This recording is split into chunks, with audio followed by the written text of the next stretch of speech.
남부지방에서 발생한 침수 피해가 댐 관리 실패로 인한 참사라는 지적이 제기되고 있습니다. 금강과 섬진강 수계 하류 지역 주민들은 대비할 틈도 없이 순식간에 많은 물이 내려왔다며 댐 관리를 맡은 한국수자원공사를 정조준했는데요. 수자원공사는 이에 대해서 기록적인 폭우 탓에 방류량을 늘릴 수밖에 없었고 댐 수위를 미리 조절할 수 없었던 건 기상청의 오보 때문이었다는 취지로 해명했습니다. 취재기자 연결해서 자세한 내용 짚어봅니다. 김민성 기자.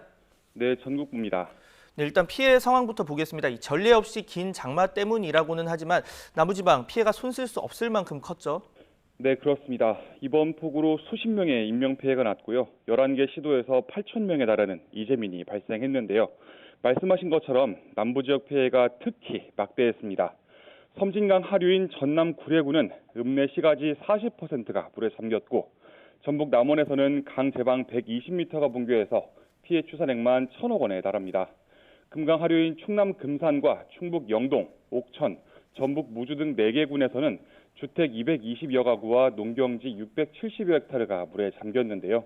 특히 대표적인 인삼 재배지인 금산에서는 인삼밭 200헥타르가 물에 잠겨서 300억 원이 넘는 피해를 봤습니다. 네, 공교롭게도 이 강을 끼고 있거나 하류 쪽에 있는 지역에서 더 큰 물난리가 난 건데 이 댐 관리에 문제가 있었다는 지적도 나오고 있죠? 네, 그렇습니다. 한국수자원공사 본부는 물론이고 지사 그리고 상부기관인 환경부에도 항의가 빗발치고 있습니다. 어제 취재진이 수자원공사 섬진강지사를 방문했는데요. 수해 복구 작업도 포기한 채 항의 방문한 주민과 만날 수 있었습니다. 피해 주민 목소리 들어보겠습니다. 미리서 물을 좀 터줬으면 이러지는 않았을 거예요. 근데 한꺼번에 물을 확 여냐고요. 왜? 미리서 빼지. 기상청 예보는 왜 있어요? 미리서 대비하라고 있는 거잖아요. 매뉴얼대로 했다 그러잖아요. 그래요. 매뉴얼대로. 그게 매뉴얼이 도대체 어떤 매뉴얼이냐고. 누구를 위한 매뉴얼이고. 네, 이렇게 여론이 굉장히 사납다 보니 피해 지역 지자체장들이 직접 나선 상황입니다. 충남 금산과 충북 영돈, 옥천, 전북 무주 등 용담댐 수계 인근 지자체장들은 어제 한국수자원공사 본사를 찾아 거세게 항의했습니다. 오늘은 남원과 순창, 전남 구례 등 섬진강 유역 7개 시군 지자체장들이 수자원공사 본사와 환경부를 항의 방문한 뒤 국무총리에게 원인 규명을 요구하는 서한을 전달할 예정입니다. 이들은 수자원공사가 큰 비를 앞두고 미리 댐에 물을 빼뒀다면 집중호우가 내리고 있을 때 한꺼번에 많은 물을 흘려보낼 이유가 없었을 거라고 주장하고 있습니다. 그러면서 공식 사과와 원인 규명, 재발 방지책과 함께 피해 보상을 요구하고 있습니다. 네, 그러니까 한꺼번에 숨을 열었다. 이게 지금 피해 주민들의 주장인데 이런 지적에 대해서 수자원공사 입장 어떻습니까? 네, 수자원공사는 댐 관리에 잘못이 없었다고 주장하고 있습니다. 올여름 장마철에 전례 없는 기록적인 폭우가 내렸지만 공사는 관련 규정에 따라 문제없이 홍수에 대응했다는 건데요.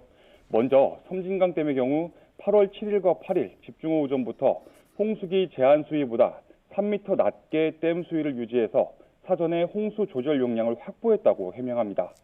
또 기상청 예보보다 더 많은 비가 내려 한때 계획 홍수위, 즉 상류에서 유입되는 홍수량을 저장할 수 있는 최고 수위인 197.7m를 19cm 남겼다고 합니다. 그런데도 하류 지역의 영향을 생각해서 나름대로 계획 방류량인 초당 1,898톤 이상 방류하지는 않았다고 덧붙였습니다. 무엇보다 섬진강은 100년에 한 번 내리는 큰 비를 견딜 수준으로 설계됐는데 이번 폭우는 왕조가 한 번 바뀌는 500년에 한 번 나올까 말까 하는 규모로 비가 쏟아졌다며 애초에 예측도 대처도 쉽지 않았다고 했습니다. 네, 그렇다면 이 용담댐과 합천댐 관리에 대해서는 어떻게 해명했습니까? 네, 한국수자원공사는 다른 댐도 마찬가지였다고 주장합니다. 용담댐과 합천댐에도 미리 홍수 조절 용량을 확보해뒀고 각각 유입 설계 홍수량의 86%와 44% 수준의 물이 댐으로 들어왔다고 설명했는데요. 이후에도 계획 방류량 이내로 방류해서 내보낸 물의 양에는 문제가 없다, 이렇게 주장합니다. 종합적으로는 섬진강댐과 합천댐의 경우 댐 최대 방류량이 하류 피해 지점에 도달하기 전에 피해가 발생했다며 댐 방류와 수해 사이에 직접적인 관계가 크지 않다고 애둘러 해명했습니다. 취재진이 만난 수자원공사 관계자 역시 댐 관리에는 이상이 없었다면서도 댐 쪽을 비롯해서 강 지류 쪽에 많은 비가 내리면서 하류 쪽 피해가 더 커진 것 같다고 했습니다. 네, 구체적인 해명이 나왔는데도 논란이 이어지고 있습니다. 어떤 이유입니까? 네, 지금 피해 지자체들은 수자원공사가 폭우 전 확보한 홍수 조절 용량만으로는 피해를 막을 수 없었다고 주장하는 겁니다. 폭우가 시작된 날인 7일 새벽 0시로 돌아가 보겠습니다. 당시 댐 수위를 살펴보면요. 섬진강댐은 홍수기 제한 수위보다 약 3.04m 낮았고 합천댐은 0.74m가 낮았습니다.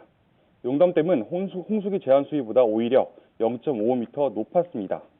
여기서 홍수기 제한 수위라는 건 홍수 조절 용량을 확보하기 위해 홍수기에 한시적으로 쓰는 제한 저수위입니다. 이보다 앞서 더 많은 용량을 넉넉히 확보했더라면 아무리 예상 못할 폭우라도 댐이 감당해낼 수 있었을 거라는 지적입니다. 이런 비판에 대해 수자원공사 측은 다목적 댐의 특성을 고려해야 한다고 맞서고 있습니다. 다목적 댐의 주요 기능 중에 하나가 바로 치수와 이수입니다. 쉽게 말해 홍수를 막는 것만큼 정작 물이 필요할 때 적절히 공급하는 것도 중요한데 무작정 댐을 비워놓을 수는 없었다는 겁니다. 네, 미리 넉넉한 용량을 확보했어야 한다는 지금 피해 지자체 주장인데, 자 그렇다면 이번 이 사태를 두고 수자원공사가 내놓은 해명 보겠습니다. 이 기상청의 일부 비판에 화살을 돌리고 있다고 느껴지는데 어떻습니까? 네, 그렇습니다. 예상을 뛰어넘는 강우라는 건 결국 기상청 예보가 틀렸다라는 뜻으로 해석할 수 있죠. 일부 언론이 이런 점을 부각해서 보도하자 기상청 역시 어제 저녁 보도 설명 자료를 냈습니다.